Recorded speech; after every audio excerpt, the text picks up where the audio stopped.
श्रीगुरुभ्यो नमः। हरिः ओम्। वसुदेवसुतं देवं कंसचाणूरमर्दनम् देवकी परमानन्दम् कृष्णं वन्दे जगद्गुरुम्। तीर्त्वा मोहार्णवं हत्वा रागद्वेषादिराक्षसान् सीता शान्तिसमायुक्ता आत्मा रामो विराजते। आत्मा रामो విరాజతే. ఆత్మస్వరూప బంధుహన. మనం ఇప్పటి వరకు 10 అధ్యాయములు పూర్తి చేశాము. ఇది ఒక గొప్ప అద్భుతమైనటువంటి విషయం. ఎందుకంటే ఆ ఈశ్వరుని కృప వలన మనం సెప్టెంబర్ 7 తేదీ అంటే వినాయక చతుర్థి రోజున ప్రారంభించి ఇప్పటి వరకు 10 అధ్యాయాలు పూర్తయ్యాయి. అయితే ఇప్పుడు మనం చూడబోయేది ఏంటి? విశ్వరూప దర్శన యోగము. భగవద్గీతలో యోగము అంటే అనేక కోణముల్లో అనేక అర్థములలో కూడా ఉపయోగించారు. ఇక్కడ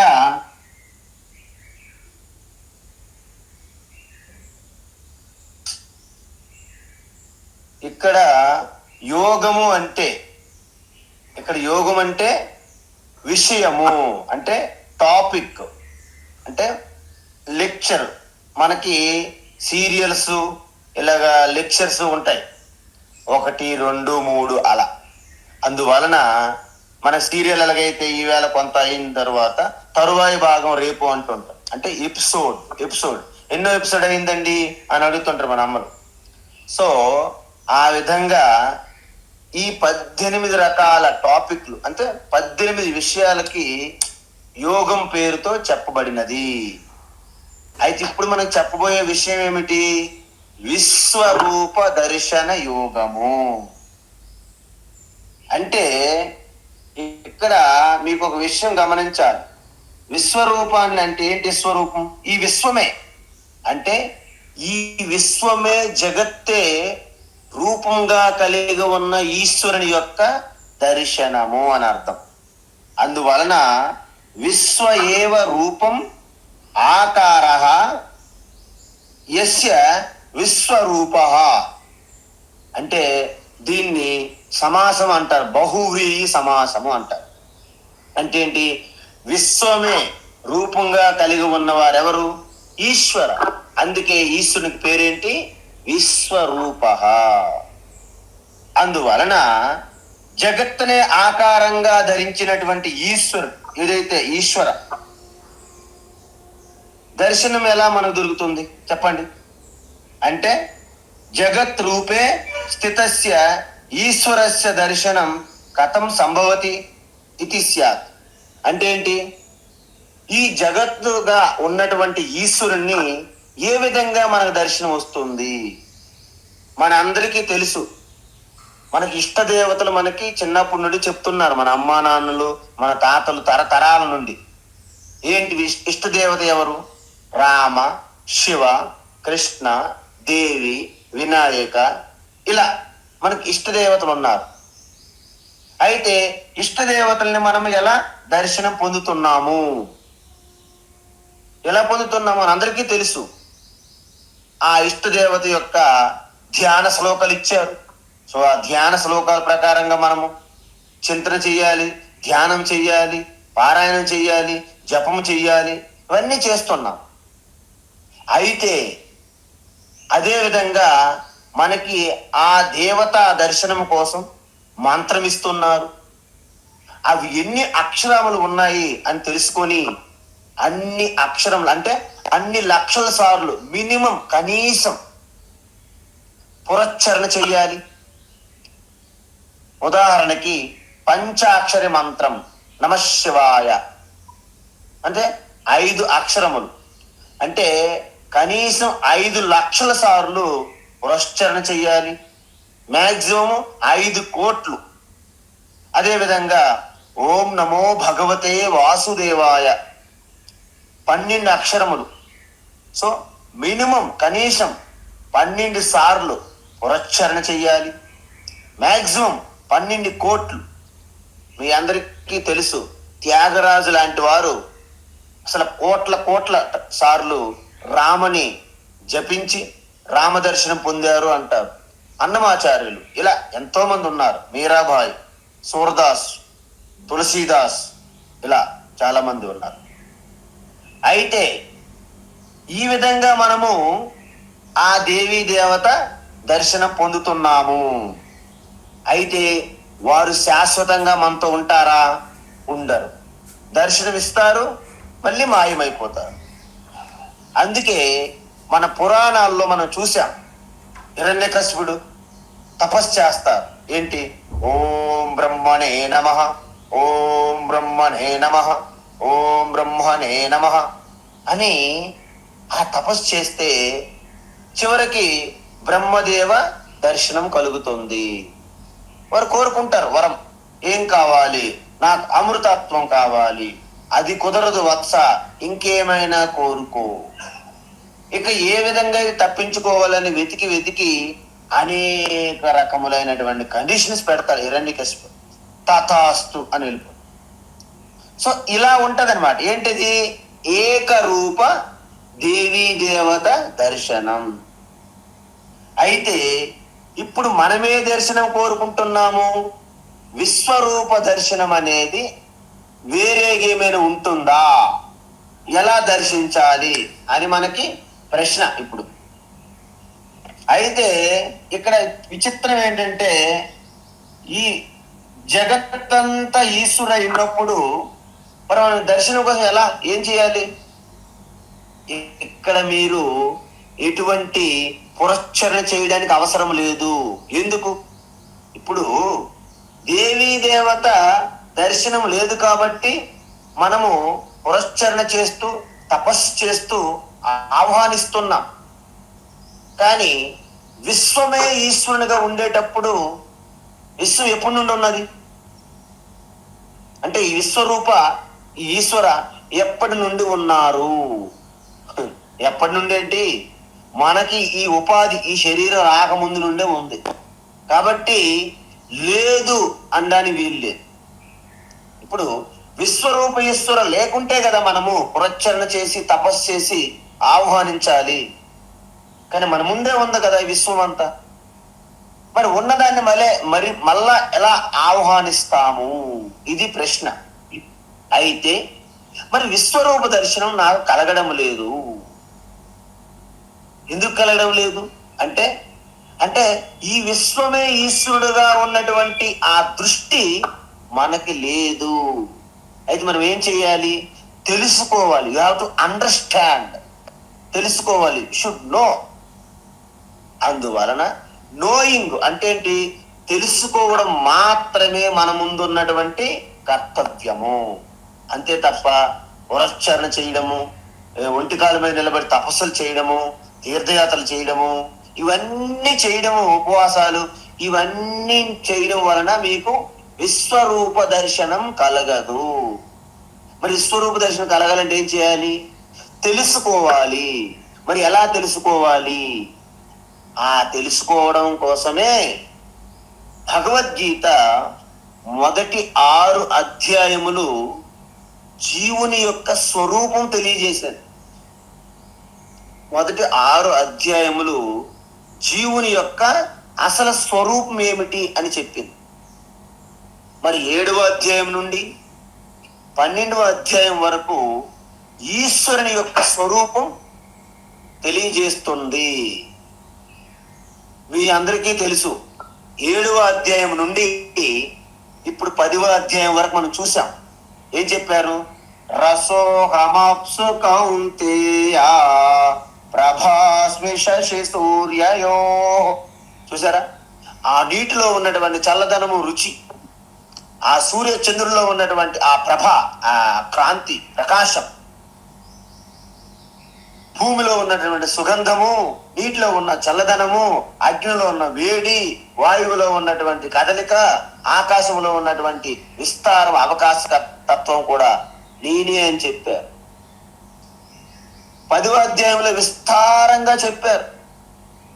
సో ఇవన్నీ మనకి ఏం తెలియజేస్తున్నది? ఈ విశ్వరూప దర్శనం కోసము మనకి ప్రిపరేషన్ ఇచ్చారు భగవాన్ శ్రీకృష్ణ. సో అర్జునునికి విశ్వరూప దర్శనం కోసము ప్రిపేర్ చేశారు. ముఖ్యంగా 7, 9, 10. 8వ అధ్యాయము భిన్నమైనదిగా ముందే చెప్పాను నేను.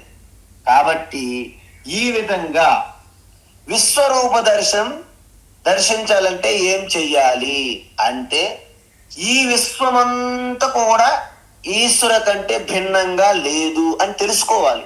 ఎలా తెలుసుకోవాలి?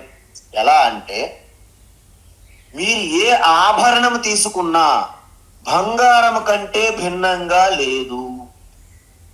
అంటే బంగారమే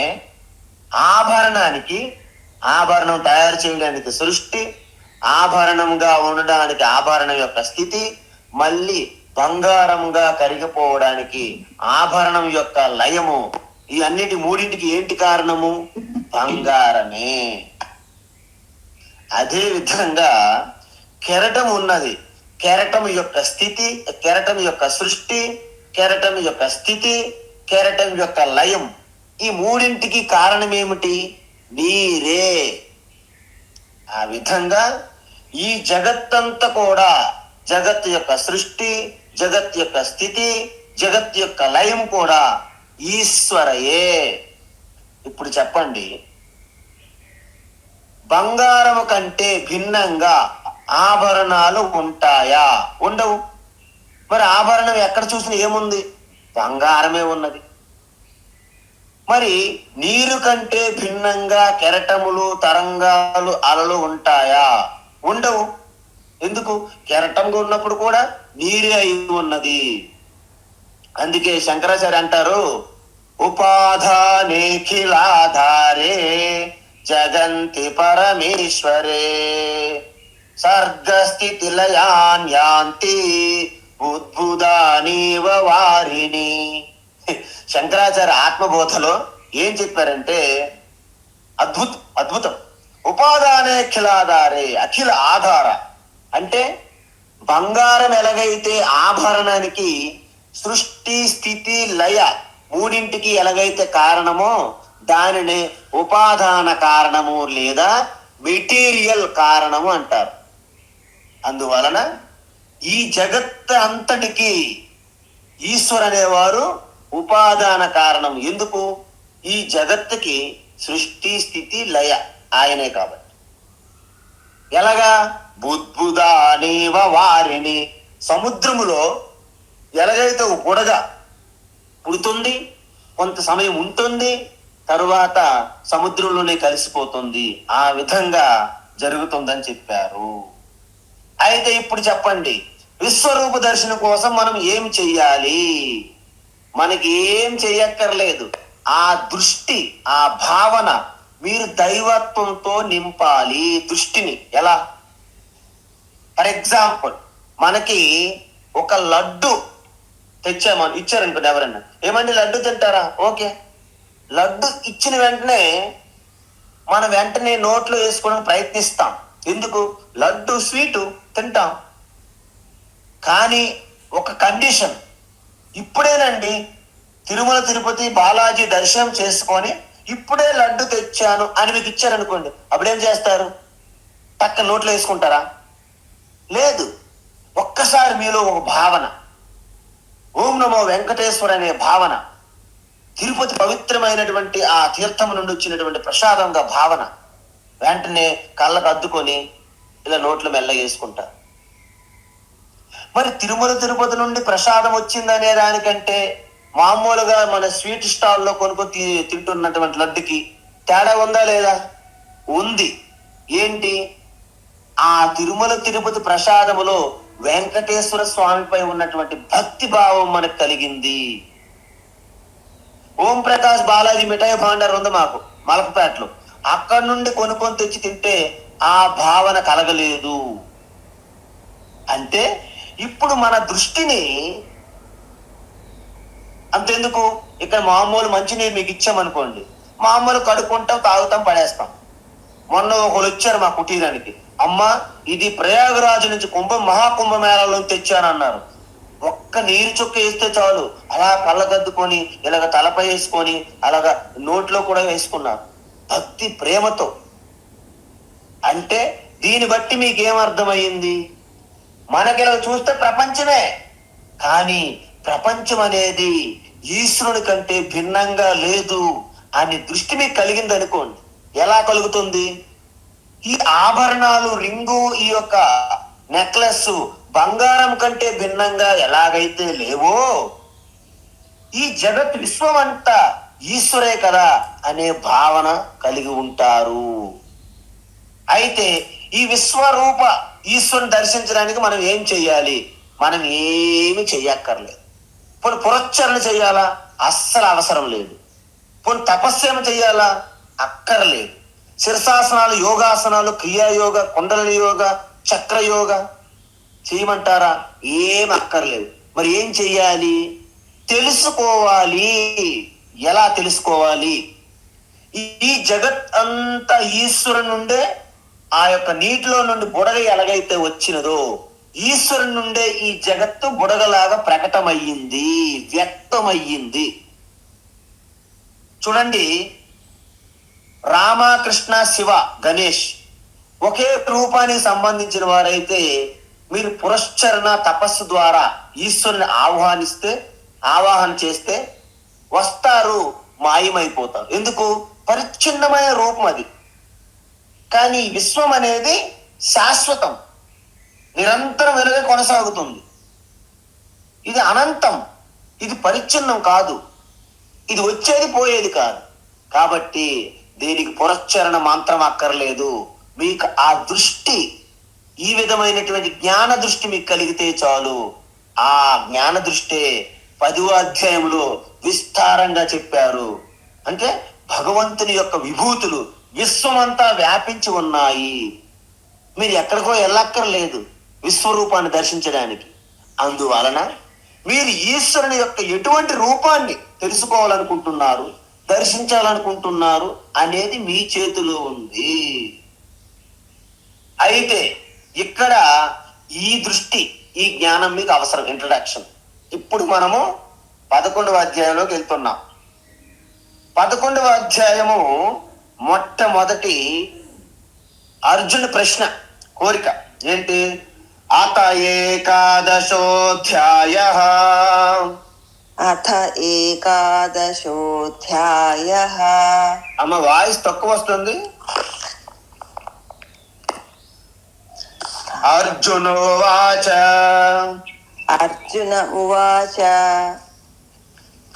మదనుగ్రహాయ పరమం. మదనుగ్రహాయ పరమం. మదనుగ్రహాయ పరమం. గుహ్యమధ్యాత్మ సంగీతం. గుహ్యమధ్యాత్మ సంగీతం. గుహ్యమధ్యాత్మ సంగీతం. యత్వయోక్తం వచస్తేన. యత్వయోక్తం వచస్తేన. యత్వయోక్తం వచస్తేన. మోహోయం విగతో మమ. మోహోయం విగతో మమ. మోహోయం విగతో మమ. మదనుగ్రహాయ పరమం గుహ్యమధ్యాత్మ సంగీతం. మదనుగ్రహాయ పరమం గుహ్యమధ్యాత్మ సంగీతం. మదనుగ్రహాయ పరమం గుహ్యమధ్యాత్మ సంగీతం. యత్వయోక్తం వచస్తేన మోహోయం విగతో మమ. యత్వయోక్తం వచస్తేన మోహోయం విగతో మమ. యత్వయోక్తం వచస్తేన మోహోయం విగతో మమ. ఉత్తమం. అయితే అర్జునుడు ఏమంటున్నారంటే ఈ 11వ అధ్యాయంలో 1 నుండి 8వ శ్లోకం వరకు పూర్తిగా ఒక ఉపోద్ఘాతం ఇంట్రడక్షన్ ఉంటది అనమాట. ఎలాంటి ఇంట్రడక్షన్ అంటే ప్రిపరేషన్ అనమాట. విశ్వరూప దర్శన యోగం కోసము ప్రిపరేషన్ ఉంటుంది. అయితే మొట్టమొదటి 2 శ్లోకాలలో అర్జునుడు ఏం చెప్తున్నారంటే ఇంతవరకు భగవాన్ ఏమైతే ఆయనకి తెలియజేశారో అది ఒక్కసారి గుర్తు చేసుకుంటున్నారు. భగవాన్ మీరు ఇది చెప్పారు, భేష్ శబాష్, సత్యం సత్యం పునఃసత్యం, ఇది సత్యమే యథార్థమే. ఏంటి సత్యము అంటే 2వ అధ్యాయం నుండి 6వ అధ్యాయం వరకు చెప్పారు. అంటే ఏంటి? జీవుని యొక్క స్వరూప తత్వం అధ్యాత్మం గురించి చెప్పారు. అది వండర్ఫుల్ సత్యం. తర్వాత 2వ శ్లోకం నుండి 2వ శ్లోకంలో 7వ అధ్యాయం నుండి 10వ అధ్యాయం వరకు మీ యొక్క ఈశ్వరుని యొక్క స్వరూపము విభూతుల గురించి చెప్పారు. అది కూడా అద్భుతం యథార్థమే అని చెప్పబోతున్నారు అనమాట. అంటే మొదటి శ్లోకంలో ఏం చెప్తున్నారు? ఎందుకంటే కృష్ణ పరమాత్మ చెప్తున్నారు, అర్జునుడు అలా విని వదిలేస్తాను అనుకుంటారు కదా భగవాను. నో నో నో భగవాన్, నేను మీరు చెప్పింది సావధానంగానే వింటున్నాను, నేను అన్ని గుర్తుంచుకున్నాను. ఎందుకంటే కొంతమంది చాలా గొప్ప వాళ్ళు ఉంటారు, స్టూడెంట్లు విద్యార్థులు. గురువు దగ్గర ఏదైతే వింటారో వెళ్ళిన వెంటనే ఆయనకే సమర్పించి వెళ్ళిపోతారు అన్నమాట. ఎందుకంటే బరువు మనకెందుకు, గురువు గారి దగ్గర పెట్టి వెళ్దాం, రేపు వచ్చి చూద్దామని. అలా కాకుండా అర్జునుడు చాలా సావధానంగా ఏకాగ్రతతో శ్రద్ధాభక్తితో విన్నాను అని చెప్తున్నారనమాట. అర్జున ఏమని చెప్తున్నారు? త్వయ మత్ అనుగ్రహాయ, నన్ను ఎంతో కరుణ దయ చూపెట్టి నా పైన మీకున్నటువంటి అనుగ్రహం ద్వారా మీరు చెప్పినటువంటి ఆ జ్ఞానం ఏదైతే ఉందో, ఏంటి ఆ జ్ఞానము? జీవుని యొక్క స్వరూపము. ఏంటి ఆ స్వరూపము అంటే మనం ఈ శరీరం అనేది ఒక ఉపాధి, ఇది వస్తుంది పోతుంది. కానీ నా అసలు స్వరూపము కెరటం ఎలాగైతే కెరటము ఆకారము రూపము నామము వస్తున్నాయి పోతున్నాయి, కానీ నీరు ఎప్పుడైనా పోతుందా? పోవడం లేదు. బంగారం బ్రేస్లెట్ ఆకారము నా పేరు వచ్చింది, కానీ మళ్ళీ కరిగించామనుకోండి ఏమవుతుంది? బంగారం అయిపోతుంది. అంటే బంగారంగా అసలైన స్వరూపం ఏంటి? బ్రేస్లెట్ కి బంగారము. మరి అసలైన స్వరూపం ఏమిటి కెరటంకి? నీరు. మరి అసలైన స్వరూపం ఏంటి జీవునికి? చైతన్య ఆత్మ. అందుకే వాసాంశ జీర్ణాన్ని యథా విహాయ నవాని గృహ్ణాతి నరూపరాని చెప్పారు. అందువలన ఇది వస్త్రము లాంటిది ఈ శరీరము. అంటే వస్త్రం ఎప్పుడైతే పాత పడిపోయి చిరిగిపోయిందో ఏం చేస్తాం? ఆ వస్త్రాన్ని తీసివేసి నూతన వస్త్రం కొత్త వస్త్రం ధరిస్తాం. అదే విధంగా నజాయతే నమ్రియతే నైనం చిందంతి శస్త్రాన్ని, ఇలా ఆ యొక్క ఆత్మతత్వం జీవుని యొక్క అసలు స్వరూపాన్ని నేను తెలుసుకున్నాను. దాన్ని అధ్యాత్మ అని అంటారు. అయితే దానితో నా మోహము విగత, కొంత మోహం పోయింది పూర్తిగా. ఇప్పుడు నేను యుద్ధరంగంలో వచ్చి ఏడ్చుకుంటూ విషాదంలో కూలిపోయి ఆ గాంధీము పక్కన పడివేసి ఎలాగైతే దిగులుగా శోకంతో మునిగిపోయి మోహంలో పడిపోయి ఉన్నటువంటి నన్ను మీరు ఆల్రెడీ ఇప్పటికే ఉద్ధరించారు. ఇప్పుడు నేను నా యొక్క యథార్థ స్వరూప తత్వంలోకి వచ్చాను. అంటే ప్రస్తుతానికి నాకు అంతటి మోహం అయితే లేదు, కానీ ఒక గమనిక. ఏంటి గమనిక అంటే నాలో మోహం పూర్తిగా జీవించిపోయింది, కానీ ఇంకా దాన్ని అనుభూతిలోకి చెందలేకపోతున్నాను. ఎందుకు అలా అర్థం చేసుకోవాలి మనం? ఎందుకంటే ఇప్పుడే అర్జునుడి పూర్తిగా మోహం పోయి ఆత్మానుభూతి కలిగింది అనుకోండి, ఇక 11, 12 ఇక నుంచి భగవద్గీత చెప్పాల్సిన పని లేదు.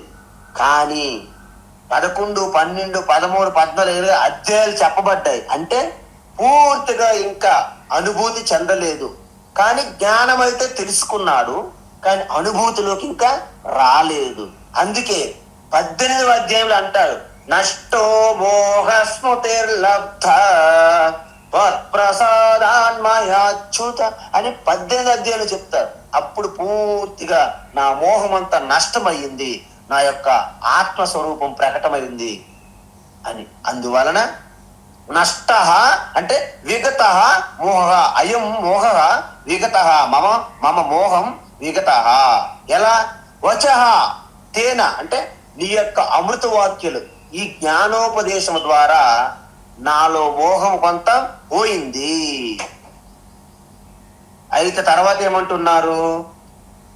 భవాప్యయౌ హి భూతానాం భవాప్యయౌ హి భూతానాం భవాప్యయౌ హి భూతానాం శ్రుతౌ విస్తరసో మయా శ్రుతౌ విస్తరశో మయా శ్రుతౌ విస్తరశో మయా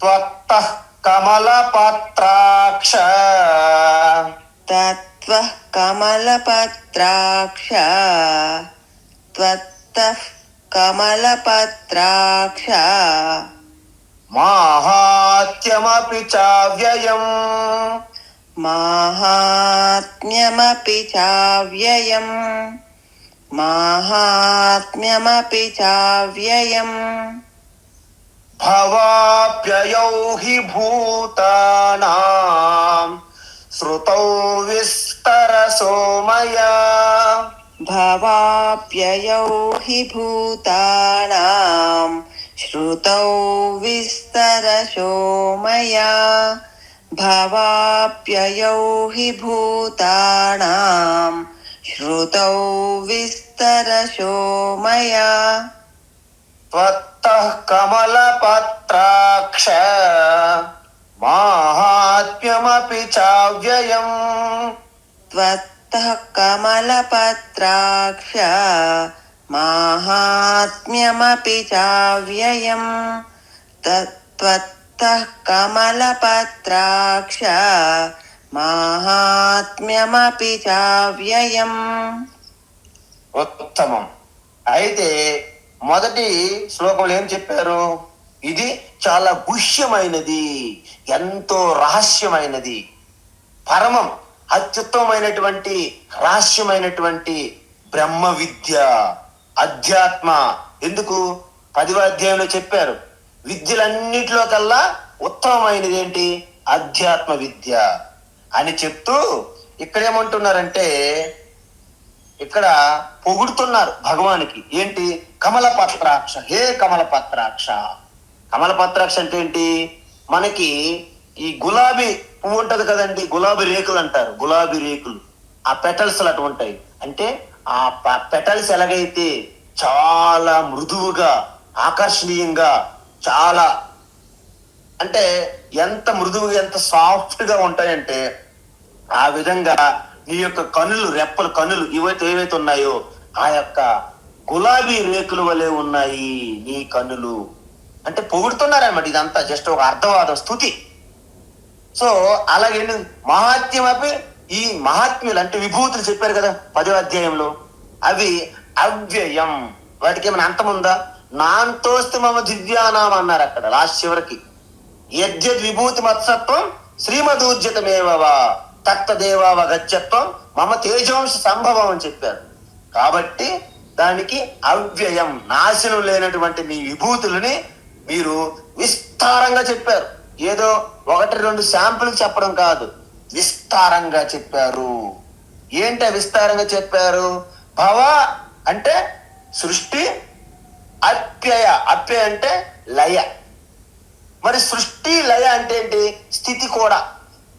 అందుకే భగవాన్ ఏమంటున్నారంటే, అర్జున్ ఏమంటున్నారంటే, మూడు సృష్టి స్థితి లయ అంటే ఈశ్వరుని యొక్క జగత్తు సృష్టి, జగత్తు స్థితి, జగత్ యొక్క ప్రళయం, ఈ మూడింటి విషయాల గురించి కూడా సకల ప్రాణుల యొక్క సృష్టి స్థితి లయ ఇవన్నీ కూడా విస్తారంగా చెప్పారు. హే భగవన్, హే కమలపత్రాక్ష.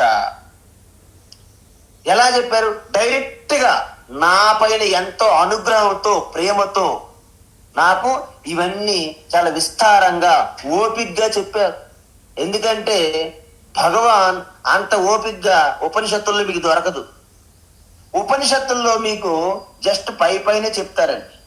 భగవద్గీతలో ఆయన ప్రశ్న అడుగుతుంటే ఏమయ్యా బుద్ధి ఉందా, అడిగిందో అడుగుతున్నావని విసుగు చెందలేదు కృష్ణ పరమాత్మ. మళ్ళీ ఓకే ఓకే నీవు ఆ స్థాయి కాదు, నువ్వు అందుకోలేకపోయావు, ఓకే ఫైన్, మళ్ళీ చెప్తాను పునః భూయో భూయో అంటే మళ్ళీ చెప్తాను, శ్రద్ధగా విను అంటూ 18 అధ్యాయాల వరకు చెప్పారు భగవాన్. కాబట్టి అందుకే ఆయన జగద్గురువు. ఎందుకు జగద్గురువు? ఆయన చెప్పినటువంటి తత్వము యావత్తు సృష్టి ఉన్నంత వరకు ఆ జ్ఞానం అనేది అందుబాటులో ఉంటుంది. దానికి ఎప్పుడు కూడాను అవుట్ డేట్, ఎక్స్పైరీ డేట్ లేదు. ఆ విధంగా ప్రభవ అంటే సృష్టి, అప్యయం అంటే లయము.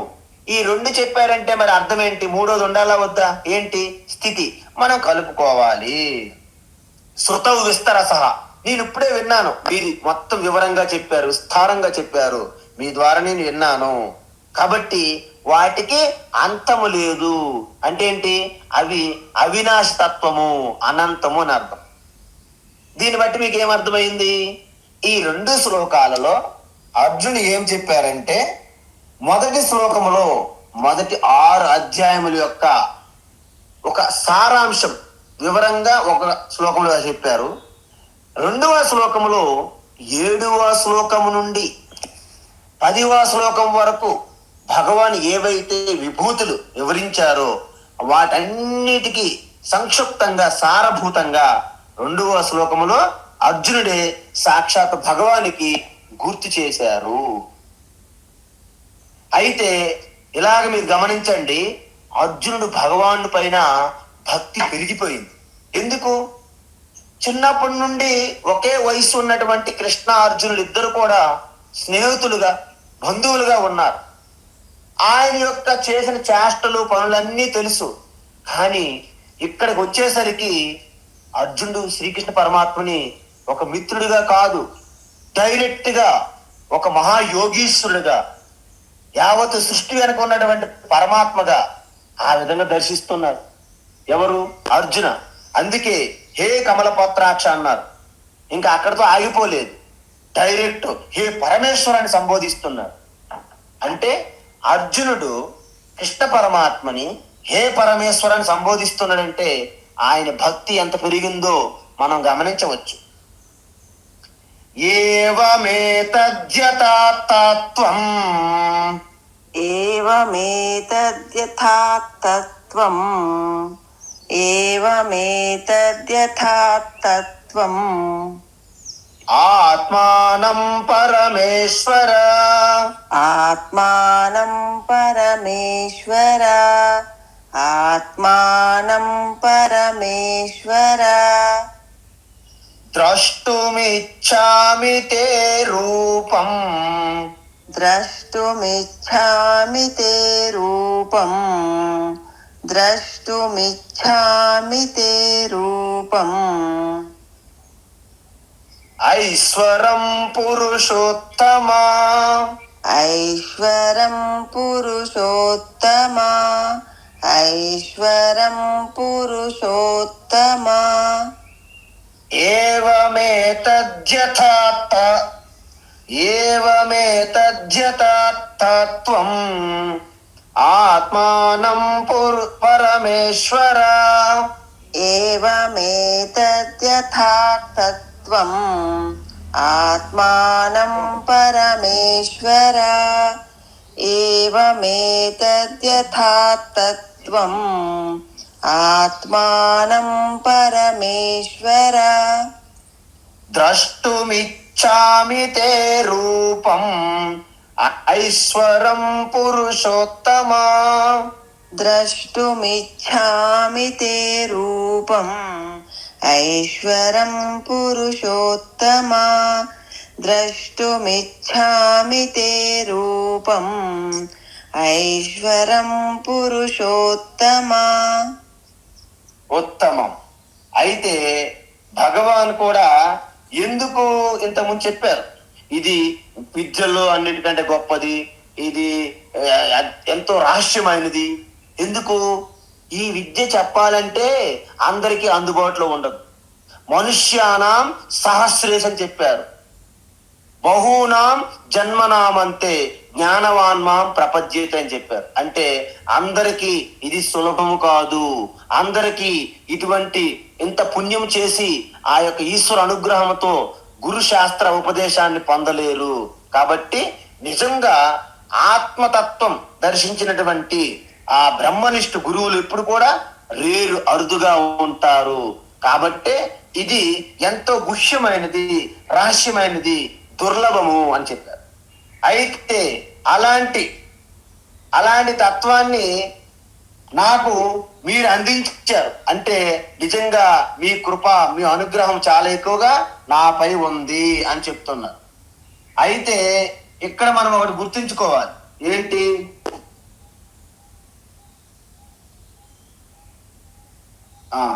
ఏంటంటే భగవానికి ఇంకా పొగుడుతున్న స్థుతి ఏంటి?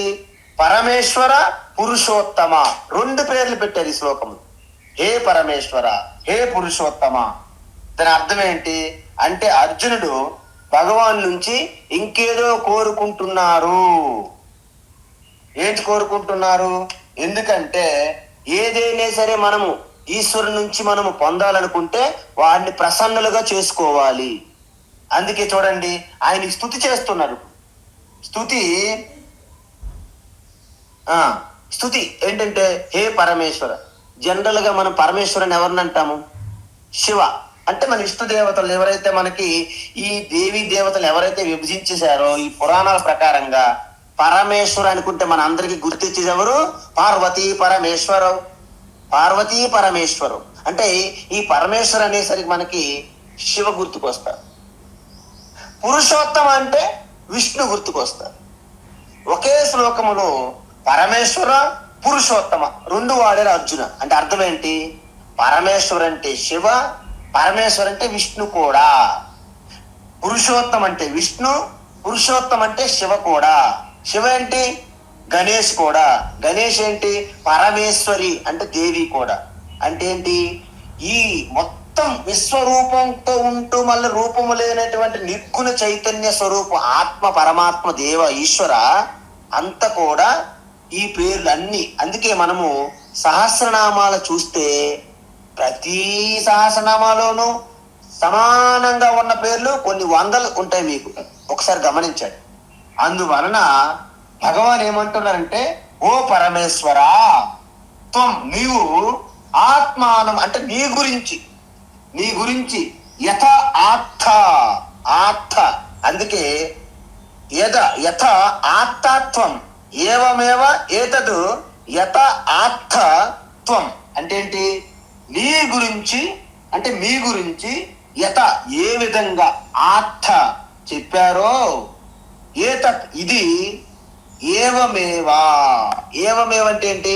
అంతా సత్యమే, యథార్థమే. అందుకే ఎవరైనా చెప్పారనుకోండి సంస్కృతంలో ఏమంటారంటే ఓకే అనడానికి ఏవమేవ ఏతత్, నువ్వు చెప్పిందంతా సత్యమే. పురుషోత్తమ, హే పురుషోత్తమ. ఈ పురుషోత్తమ పేరుతో 15వ అధ్యాయం మొత్తం ఉంటుంది. ఒక అధ్యాయం, చాప్టర్. అక్కడ ఏం చెప్తారు? ద్వావిమౌ పురుషౌ లోకే క్షర అక్షర ఏవచ.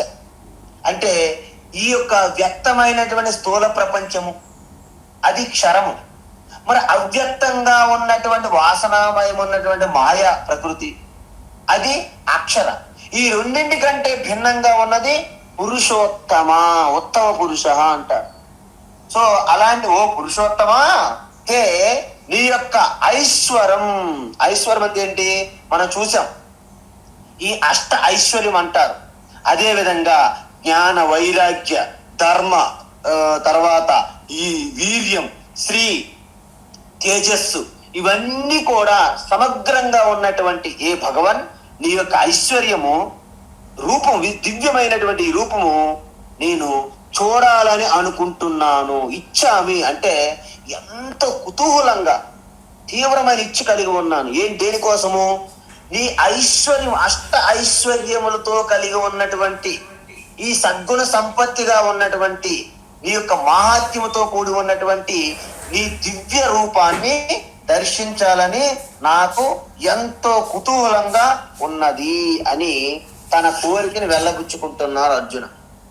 అందువలన ఇప్పుడు చూడండి, అర్జునుడు అడిగే ముందు అర్జునుడు చేస్తున్నటువంటి ఆ యొక్క విధానం మీరు గమనించారా? అందుకే మనము కూడా ఒక మహాత్ములు గాని ఒక దేవాలయం గాని వెళ్ళేటప్పుడు ముందు మనం ఏం చేస్తారు? ముందు స్తుతి చేస్తారు.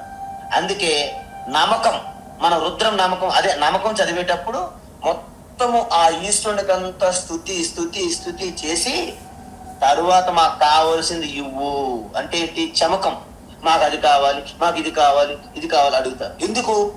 ఎప్పుడైతే మనం స్తుతి చేస్తామో ఈశ్వరుడు ఎప్పుడైతే ప్రసన్నులు అవుతారో వెంటనే కోరుకోవాలి. అది రూలు. అందుకే పిల్లలు కూడా తల్లిదండ్రుల్ని ఎప్పుడైతే మెప్పించి వాళ్ళు ప్రసన్నంగా ఉన్నారో అప్పుడు అడుగుతారు, ఆ టైం చూసి. ఆ విధంగా అర్జునుడు, హే పురుషోత్తమ, హే పరమేశ్వర, తే అంటే నీ యొక్క ఐశ్వర రూపం ద్రష్టమిచ్చామి, నేను దర్శించాలని కోరుకుంటున్నాను. అయితే ఇంతవరకు అర్జునుడు తన యొక్క విశ్వరూపం విభూతి గురించి చెప్పారు భగవాన్. కానీ అక్కడితో ఆయన సంతృప్తి చెందలేదు. అందుకే ఇప్పుడు మరొక్కసారి ఒకేసారి నీ యొక్క రూపాన్ని దర్శించాలి, వినడం మాత్రమే కాదు దర్శనం కలగాలని కోరుకుంటున్నాడు. ఎందుకు?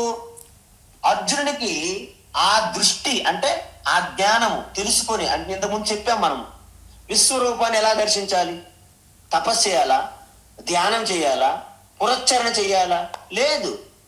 ఈ విశ్వమంతా ఈశ్వరుడే ఉన్నాడు అని తెలుసుకునే జ్ఞానం కలగాలి. ఎలా?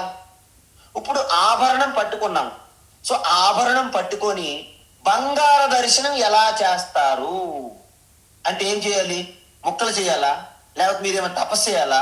లేకపోతే ఆభరణం గురించి మంత్రం తీసుకొని ఓం ఆభరణాయ నమః, ఓం బ్రేస్లెటాయ నమః, ఓం నెక్లెసాయ నమః అని పురచ్చరణ చేయాలా? ఏది చేస్తే మీకు బంగారం యొక్క దర్శనం కలుగుతుంది? ఆభరణం పట్టుకున్నప్పుడే ఇదంతా బంగారము అనే జ్ఞానం తెలుసుకోవాలి. అంతే, తెలుసుకోవడమే అండర్స్టాండింగ్. అందుకే ఈ జగత్తంతా ఈశ్వర అని చెప్పారు. అర్జునుడికి అర్థమైంది. కానీ వ్యవహారం చేస్తున్నప్పుడు ఆ భావన కలగట్లేదు. కృష్ణ, నాకు మళ్ళీ రాగద్వేషాలు పైకి వచ్చేస్తున్నాయి. చూసారా? మనం కూడా అంతే. క్లాస్ చెప్తున్నప్పుడు, భగవద్గీత చదువుతున్నప్పుడు అద్భుతంగా ఉంటుంది. స్వామి సూపరు, వండర్ఫుల్, చాలా బాగుంది. క్లాస్ అయిపోయిన తర్వాత వ్యవహారంలోకి వెళ్తారు, వెంటనే రాగద్వేషాలు, అసూయ, ప్రతిది కూడా పైకి వస్తాయి. ఎందుకు ఈ కారణం? దేనికి? ఏంటి కారణం అంటే మీలో పైన ఇలా తెలుసుకుంటున్నారే తప్ప మీ హృదయాంతరములో వెళ్ళి స్థిరపడడం లేదు. కాబట్టి ఇది కేవలము శ్రవణము, ఇలా చెవుల ద్వారా వినడం మాత్రమే కాదు. ఇది మీకు యథార్థము, ఇది వాస్తవము, ఇదే సత్యము అని మీలో నరాలు, మీలో కణం కూడా ఈ జ్ఞానముతో నిండిపోవాలి. అప్పుడు మీరు దృష్టితో పాటు ఈ యొక్క విశ్వములు ఏ రూపం చూసినా, ఎలాగైతే ఇష్టమైన దేవీ దేవత రూపం చూసేటప్పుడు మీకు ఎలాగైతే భక్తి భావన కలుగుతుందో, ఎలాగైతే శ్రీరాముని యొక్క మూర్తి చూస్తున్నప్పుడు ఏ భక్తి కలిగిందో, ఈ సృష్టిలో ఏ ప్రాణి అని చూసినా, ఏ వృక్షము, ఏ చెట్టు, ఏ చామ, ఏ భూమి, ఏ నీరు, అగ్ని, వాయు, ఆకాశం, సూర్య, చంద్ర, నక్షత్ర, ఆఖరికి చీమ చూసినప్పుడు కూడా మనకి ఆ ఇష్ట దైవం చూస్తున్నప్పుడు కలిగే భక్తి, ప్రేమ మనకు కలగాలి. ఆ దృష్టి మీకు ఎప్పుడైతే వచ్చిందో విశ్వరూప దర్శనం అనేది ఇంకెక్కడో లేదు. ఆల్రెడీ మీరు విశ్వరూప దర్శనంలోనే ఉన్నారు. సో ఈ విషయాన్ని భగవాను స్పష్టం చేయబోతున్నారు. దాన్ని మరింత అంటే తన క్వశ్చన్ ఏదైతే ప్రశ్న అడిగారో దాన్ని మరింత వివరంగా చెబుతున్నారు అర్జున. దాన్ని రేపటి క్లాసులో చూద్దాం. హరి ఓం తత్సత్. సర్వం శ్రీకృష్ణార్పణమస్తు.